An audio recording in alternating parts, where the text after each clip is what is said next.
I've worked with people of various ages, ranging from elementary school through middle school, high school, and adults. And so in thinking about what I wanted to do this year, I realized I had this gap in terms of my teaching experience, and I really wanted to know what it's like to teach and to facilitate dialogue with people who are peers, who are my own age, who are in the young adult, young professional category. It's a really important age group in our community, and I want to be able to access them and be able to teach Torah that's relevant to them. This age cohort roughly is young professionals, so my sense is that they are just finding themselves in a big city and figuring out what they want to do for their lives professionally, and Judaism is something that for so many of them are just rediscovering.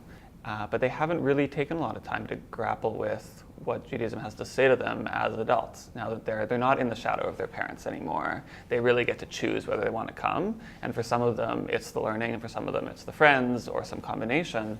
I really enjoy teaching my peers through Eser because I see myself devoting much of my rabbinate to teaching my peers and older adults. And I wanted to get to know what interests them, as opposed to spending all my time in rabbinical school. It's easy to kind of get lost in what interests us. I think this is a good experience for rabbinical students to have, because we are teaching about real, live, ethical questions that we experience all the time in our society and in our individual lives. And so being able to teach Torah that's connected to questions that are real for people, questions that are really hard to answer, is basically what being a rabbi is all about. And so I see teaching for Eser as practice for the work that I want to do in the Jewish community and beyond. I'm an Eser evangelist now. I mean, like it's not only good for rabbinical students, but it's amazing that we are in Boston, where Hebrew College is the same institution that is running Eser and our schooling. So it's really like we're all in the same building. It's an amazing resource for us. And it's good because I think this is, to a large extent, the Judaism of the future, and not just for millennials.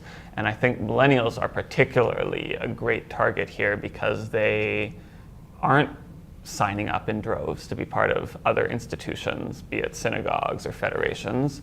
So finding a way to meet them where they are in their living rooms is extra crucial. When you're in rabbinical school, you spend all day in text, and you kind of get into a rhythm of the kinds of questions that you ask about a text.